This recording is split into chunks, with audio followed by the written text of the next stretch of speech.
Selamat pagi anak-anak sekalian. Salam sejahtera untuk kita semua. Sebelum kita memulai pembelajaran PJOK, alangkah baiknya kita awali dengan berdoa. Mari kita berdoa. Dalam nama Anak Bapa dan Putra dan Roh Kudus. Amin. Puji dan syukur kami ucapkan padamu Tuhan, di pagi hari ini kami masih dapat beraktivitas dan masih dapat bernafas. Tuhan, pada pagi hari ini kami akan memulai pelajaran PJOK. Kiranya Tuhan memberkati kami semuanya, baik saya yang mengajar dan anak yang menerima pembelajaran. Kiranya Tuhan menyertai kami dalam pembelajaran ini. Dalam nama Anak-Mu Tuhan kami berdoa. Amin. Dalam nama Anak Bapa dan Putra dan Roh Kudus. Amin. Selamat pagi anak-anak. Salam sejahtera untuk kita semua. Sebelum kita masuk ke pembelajaran PJOK kita pada pagi hari ini dengan materi kebugaran jasmani. Ya, sebelum masuk ke pembelajaran aktivitas kebugaran jasmani, saya ingin bertanya kepada anak-anak sekalian, adakah yang kurang sehat?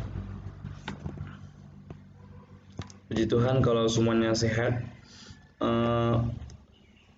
Di materi aktivitas kebugaran jasmani ini sangat berperan penting dalam masa pandemi ini COVID-19. Kenapa saya bilang begitu? Karena dengan melakukan aktivitas kebugaran jasmani, kita dapat meningkatkan sistem imun kita. Jadi alangkah baiknya ketika kita sudah masuk di materi, kita dapat juga melaksanakannya dalam kehidupan kita sehari-hari. Oke, langsung saja kita masuk ke materi kita, aktivitas kebugaran jasmani. Kebugaran jasmani. Apa itu kebugaran jasmani? Menurut Hartono dan Tomilius tahun 2001, kebugaran jasmani adalah kemampuan seseorang yang memerlukan kekuatan, daya tahan, dan fleksibilitas. Komponen kebugaran yang berhubungan dengan penampilan adalah komponen kelincahan, keseimbangan, koordinasi, kecepatan, kekuatan, waktu, dan reaksi. Bentuk latihan kebugaran jasmani. Yang pertama ada kekuatan, yang kedua daya tahan, yang ketiga kecepatan, dan yang keempat kelincahan. Untuk yang pertama, kekuatan. Apa itu kekuatan? Kekuatan adalah kemampuan seseorang untuk membangkitkan tegangan pada otot atau sekelompok otot untuk menghadapi suatu tahanan. Bentuk-bentuk latihan untuk kekuatan, untuk yang pertama ada push up dan yang kedua ada pull up. Ya, push up dan pull up ini merupakan latihan untuk meningkatkan otot bagian lengan, ya, ataupun tangan. Dan yang ketiga itu ada sit up. Ya, sit up ini untuk meningkatkan otot bagian perut. Dan yang keempat ada back up. Ini merupakan bagian tubuh untuk latihan otot bagian punggung. Dan yang kelima ada step up ya, untuk meningkatkan otot-otot tungkai. Ya, kita masuk yang kedua, daya tahan atau endurance. Apakah itu daya tahan atau endurance?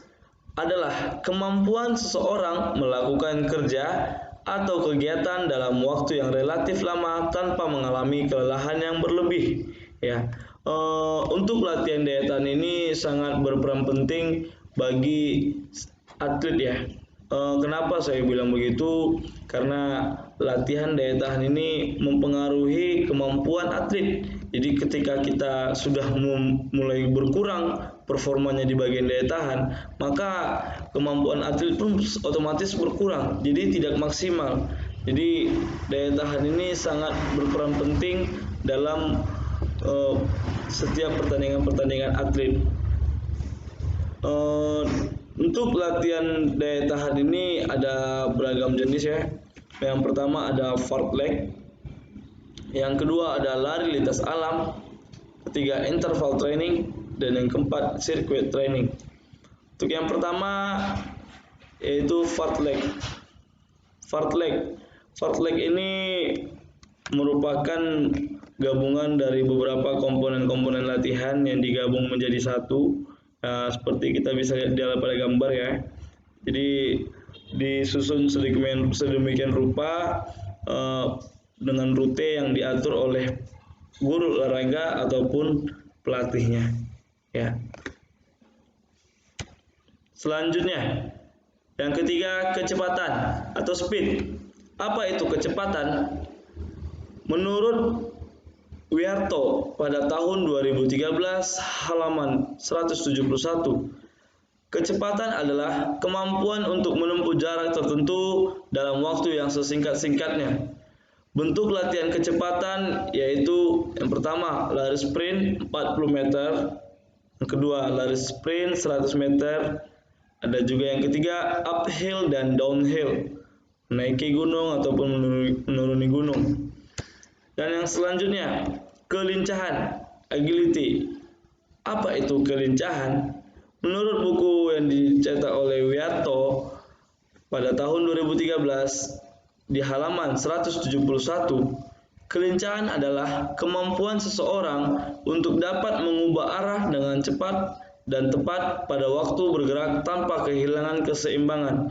Jadi, seseorang itu dapat berpindah tempat dengan sangat cepat dan tidak kehilangan keseimbangan sedikit pun.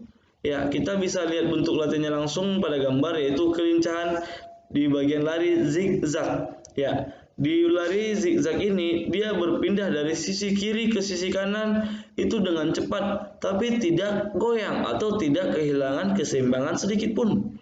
Ini yang bisa disebut dengan lincah. Oke, mungkin sekian dan terima kasih untuk penjelasan materi kebugaran jasmani. Untuk prakteknya saya akan mengambil pada bagian kebugaran jasmani di kekuatan dengan menggunakan 3 bentuk latihan, 3 bentuk. Yang pertama bagian kekuatan otot bagian lengan, ya saya mengambil push up. Yang kedua, kekuatan otot perut, sit up, dan yang ketiga, kekuatan otot punggung, back up. Sebelum kita melakukan atau memulai latihan inti atau kegiatan intinya, disarankan agar kita melakukan pemanasan terlebih dahulu. Jadi dengan struktur pemanasan, latihan inti atau kegiatan inti, dan yang ketiga adalah pendinginan. Apa guna dari pemanasan? Ya pastinya untuk menghindari cedera-cedera yang tidak diinginkan. Oke, untuk lebih lanjut mari kita lihat videonya. Terima kasih.